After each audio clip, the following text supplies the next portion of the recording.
Good afternoon, sir. I'm Kayla Nina Opon, and I will present to you the 13 anatomical movement. What is anatomical movement?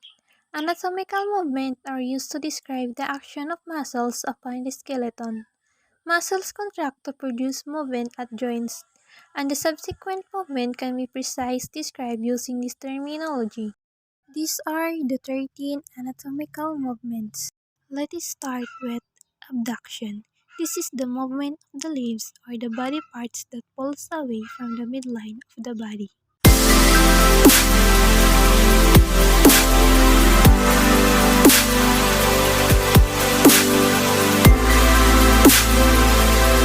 The muscles involved are latissimus dorsi, trapezoid muscle, biceps brachii, triceps brachii, deltoid, and pectoralis major.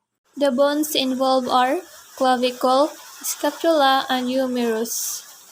The second movement is adduction. This is the movement of a body part towards the midline of the body.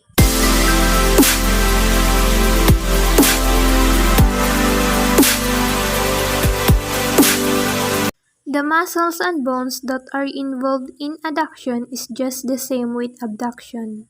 The third movements are angular motion and circumduction. Angular motion are produced when the angle between bones of the joint changes.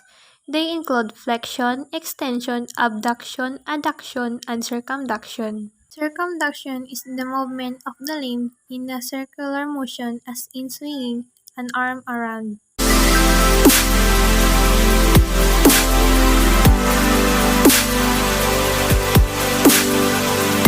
Bones and muscles involved are just the same with abduction and adduction, but has an additional muscle which is the exterior digitorum. The fourth movements are dorsiflexion and plantar flexion. These terms are used to describe movements at the ankle and foot. Dorsiflexion refers to flexion of the ankle so that the foot points move superiorly, while plantar flexion refers to the extension of the ankle so that foot points inferiorly.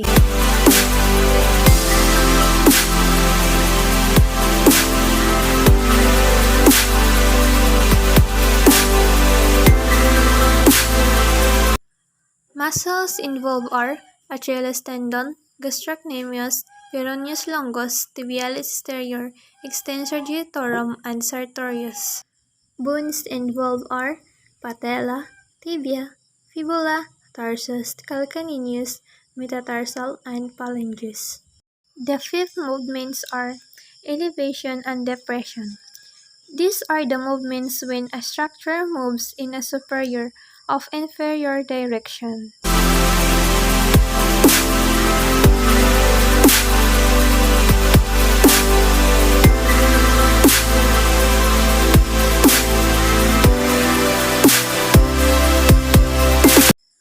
Muscles involved are trapezius, deltoid, pectoralis major, sternocleidomastoid, and latissimus dorsi. Bones involved are clavicle, scapula, humerus, and shoulder girdle. The sixth movement is extension.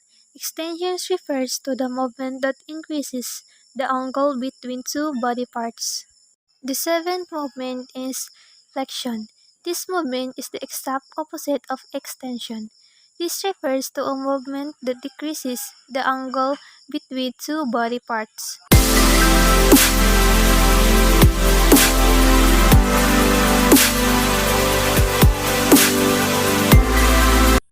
Muscles involved are deltoid, pectoralis major, biceps and triceps brachii, flexor and extensor carpi group, and flexor and extensor digitorum. Bones involved are clavicle, ulna, radius, scapula, and humerus. The eighth movement is gliding. Gliding refers to the movement where two opposing surfaces slide past from each other.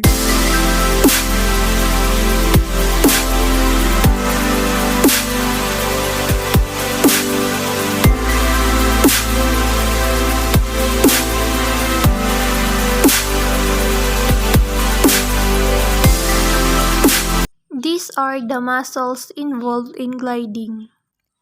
And the bones involved as well. The ninth movement is opposition. This is the special movement of the thumb and the index finger which enables to grasp and hold an object. Take note, opposition has an antagonistic movement which is called terraposition.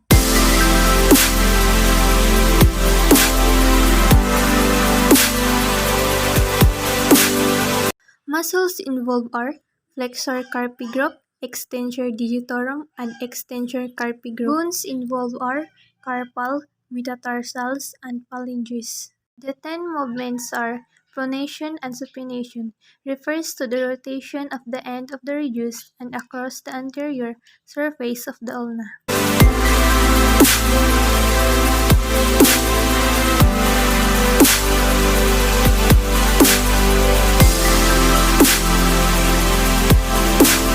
Muscles involved are extensor digitorum, extensor carpi group, and flexor carpi group. Bones involved are humerus, ulna, carpal, and reduce.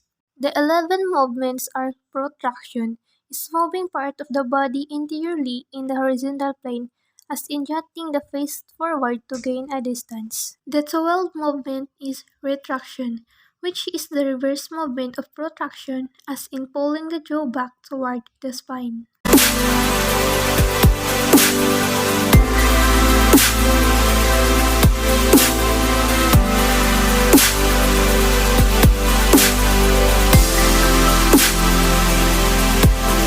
The muscles involved are, and these are the bones involved.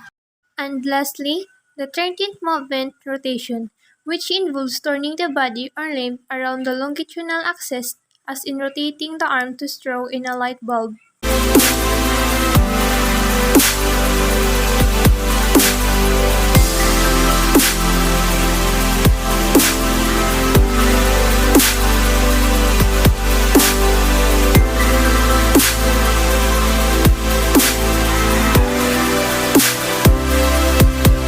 Muscles involved are iliopsoas, external oblique, rectus abdominis, sartorius, gluteus maximus, and gluteus obvious.